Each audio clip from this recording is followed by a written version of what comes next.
Selamat malam pemirsa, netralitas Presiden Joko Widodo terus dipertanyakan.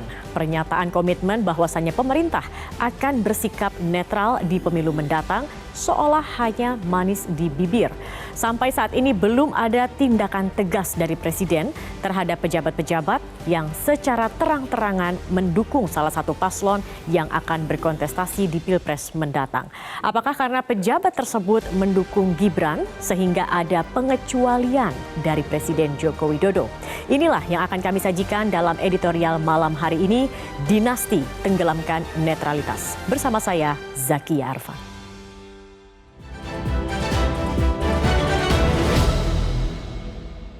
Dinasti Tenggelamkan Netralitas.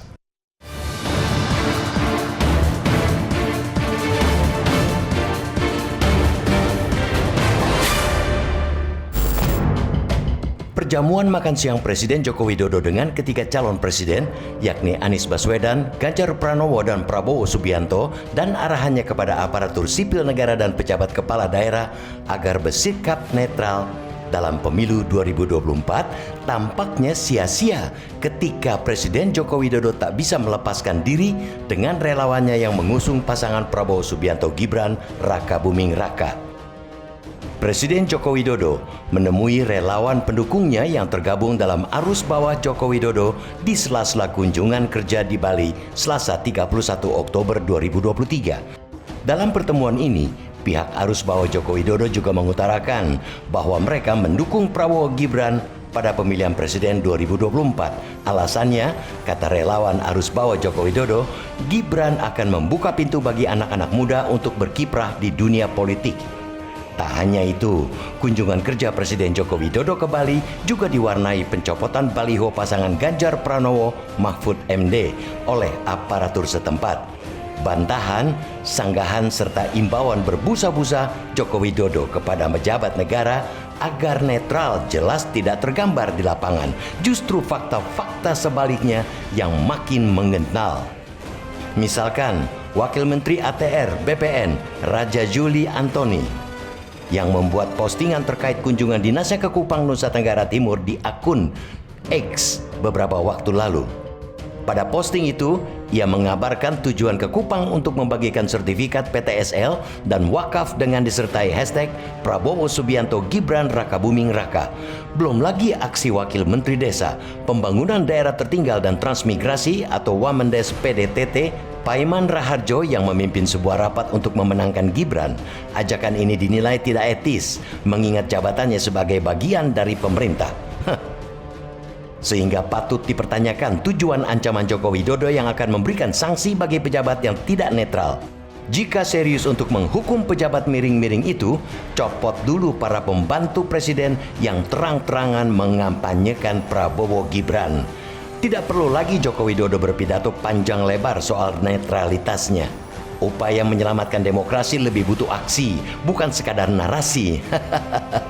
Joko Widodo tidak perlu lagi merawat relawan pendukungnya yang jelas-jelas menjadi kelompok terdepan mengusung Prabowo Gibran. Presiden harus menyadari bahwa akar masalah yang ada merusak demokrasi adalah politik dinasti yang mengangkangi konstitusi, sehingga Mahkamah Konstitusi pun diduga diperalat untuk memuluskan sang anak Gibran Raka Buming Raka menuju kontestasi Pilpres 2024. Nama wali kota Solo di pentas Pilpres 2024 itu jelas menjadi pertaruhan netralitas kepala negara. Presiden yang mestinya tegak lurus untuk berada di atas semua kandidat capres-cawapres justru terbebani dengan kandidasi anaknya. Politik dinasti dan nepotisme adalah sami mawon. Keduanya kanker bagi sebuah negara demokrasi.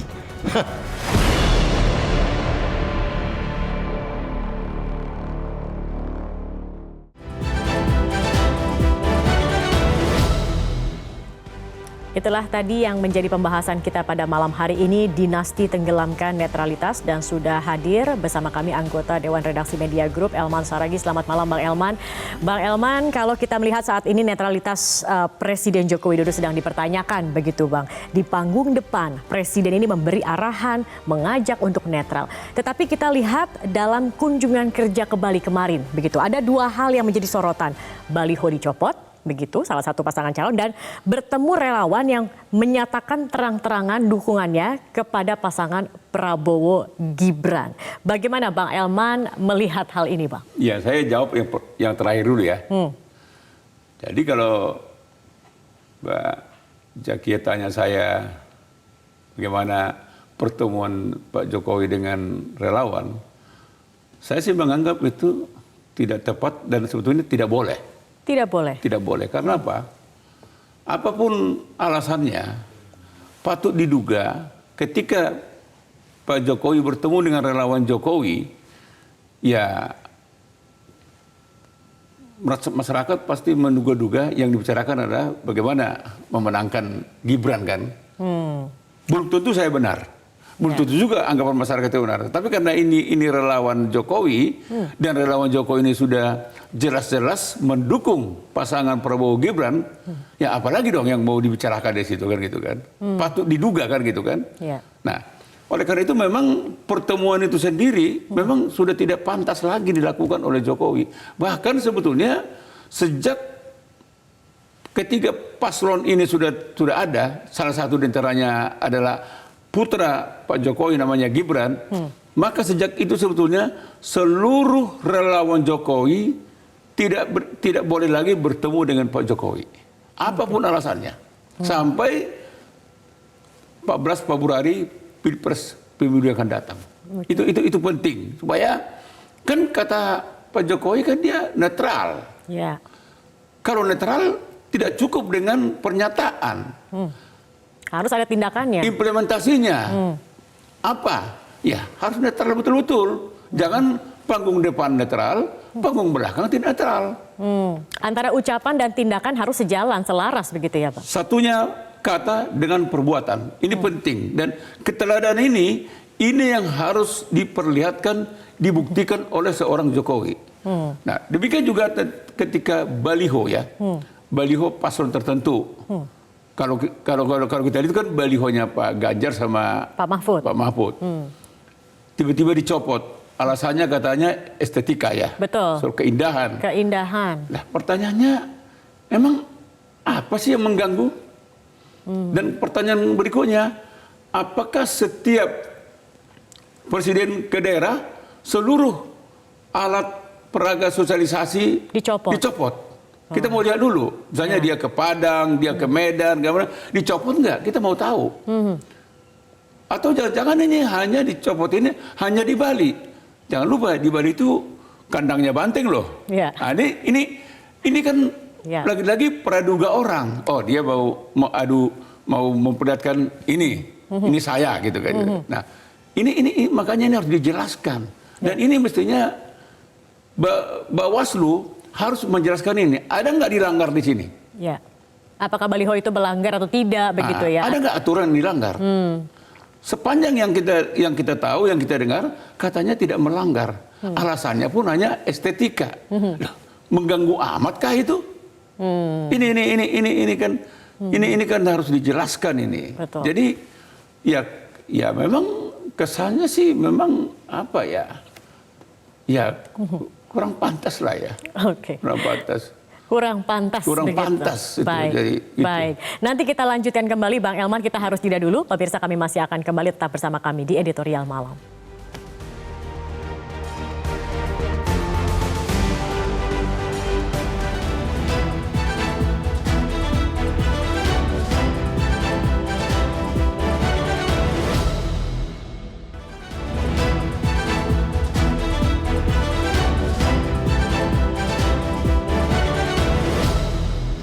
Sampai memihak, itu dilihat loh, hati-hati. Bapak Ibu dilihat, mudah sekali kelihatan Bapak Ibu memihak atau enggak. Krik udah. Bapak Ibu semuanya dievaluasikan setiap 3 bulan.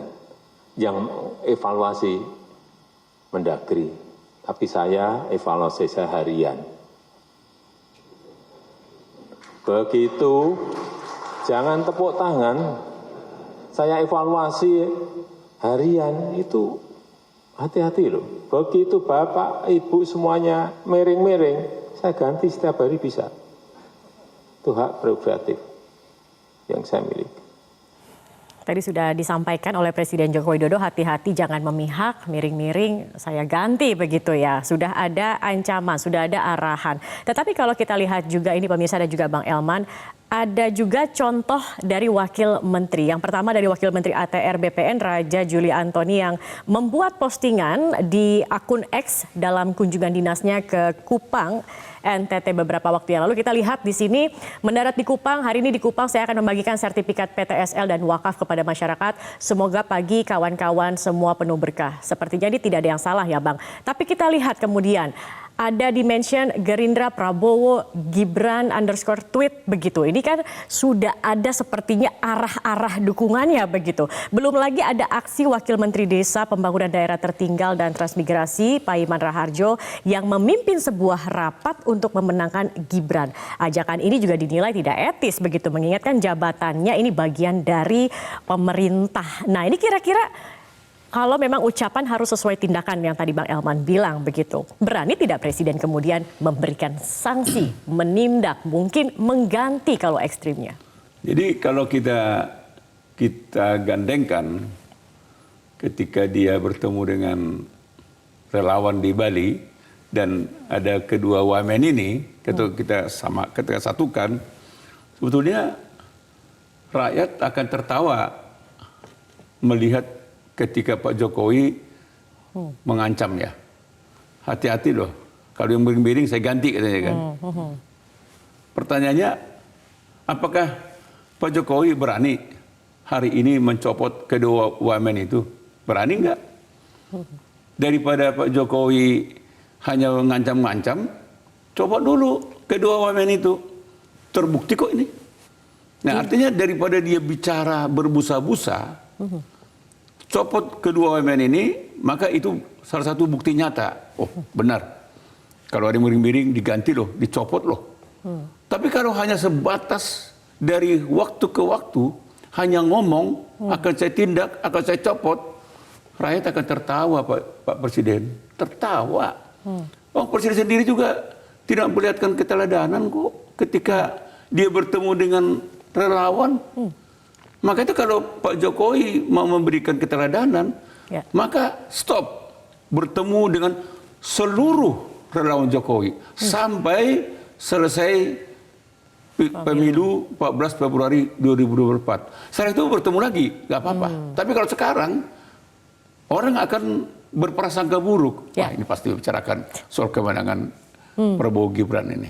Sementara dua paslon yang lain katanya dia akan tegak lurus berada di semuanya gitu kan.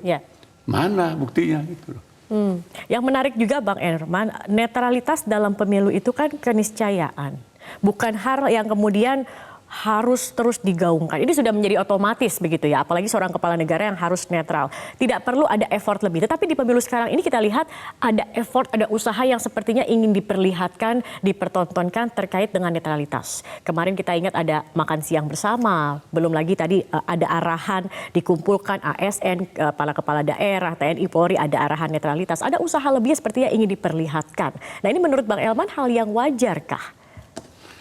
Ya sebetulnya kalau soal netralitas itu kan sebetulnya itu kan keniscayaan dalam setiap tindakan kan. Bukan hanya pemilu. Semua tindakan presiden dia harus netral. Kan gitu kan. Apalagi pemilu dia harus netral. Tetapi kali ini kan seruan kenetralan itu betul-betul agak menguat sekali. Kenapa? Karena secara kebetulan salah seorang putra presiden ikut kontestasi pilpres. Sehingga orang, wah, antara percaya dan tidak percaya. Apa iya seorang presiden tidak cawe-cawe untuk memenangkan putranya? Ini kan pertanyaan orang. Jadi untuk membuktikan ini kita mau lihat. Jadi rakyat sekarang mau lihat bukti nyatanya, benar nggak? Presiden ini akan netral. Dan itu tidak cukup dengan pernyataan, perkataan, bukti. Bukti. yang akan Dan termasuk menentukan. juga sanksi yang diberikan jika memang kemudian ada yang terlihat tidak netral dalam... Ini tadi, wamen ini kita mau lihat dulu beberapa waktu ke depan. Apakah Presiden akan menindak mereka? Ya. Kalau itu ditindak, Presiden tidak usah lagi ngomong tentang netralitas. Pasti yang lain akan ketakutan. Oke, rakyat juga akan menilai begitu ya bahwa oh memang. benar Presiden sesuai dengan ucapannya dan tindakannya begitu. Memang Presidenku ini negarawan. Kalau dilakukan, kalau tidak dilakukan, ternyata antara panggung depan dengan panggung belakang Bertolak belakang. Oke, baik. Nanti kita lanjutkan kembali, Bang, karena memang anggapannya seperti itu. Ada anggapan ketidaknetralan Presiden berkaitan dengan anaknya, dengan dinasti, dan juga sampai merusak tanda kutip sistem begitu kan, Bang. Nanti kita akan lihat juga bagaimana kemudian suara dari netizen terkait hal ini. Usai jeda pariwara berikut, tetap bersama kami di Editorial Malam.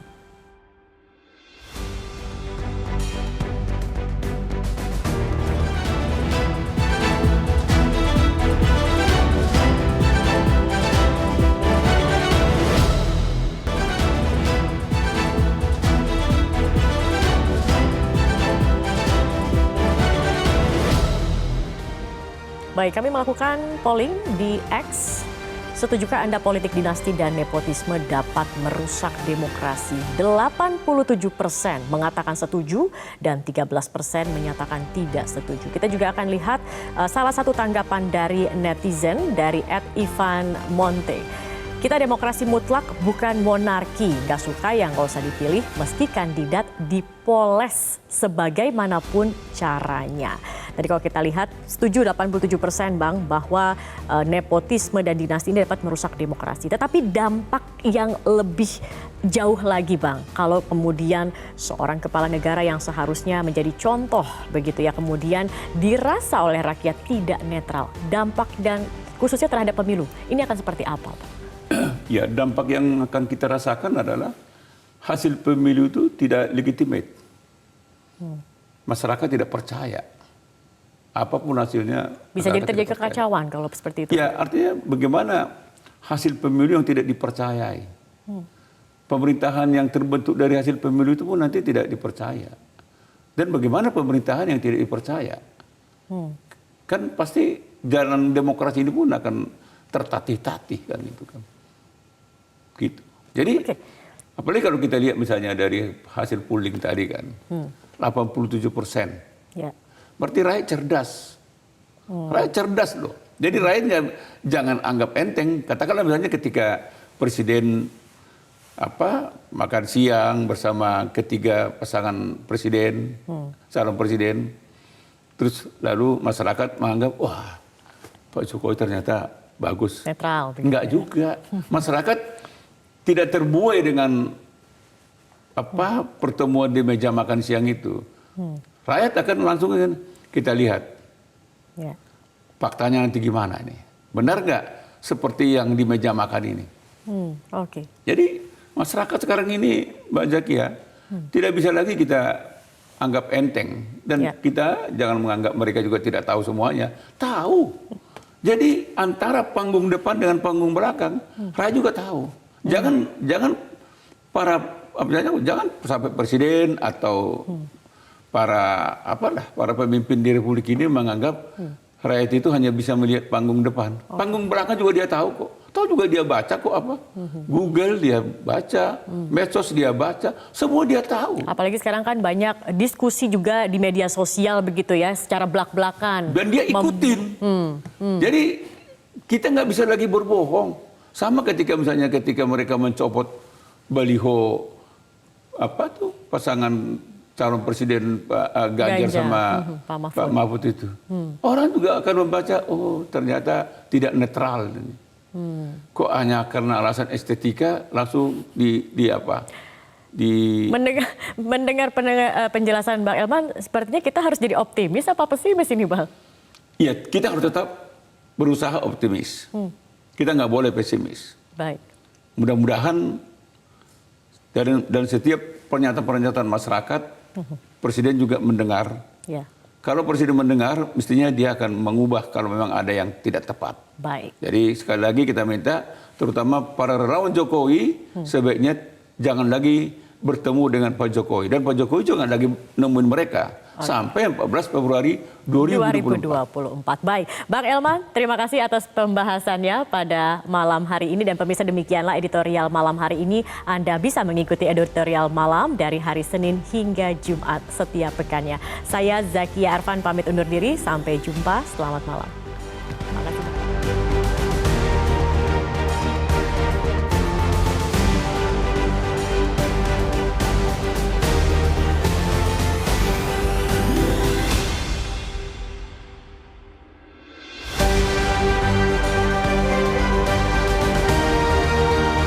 Jelajahi cara baru mendapatkan informasi. Download Metro TV Extend sekarang.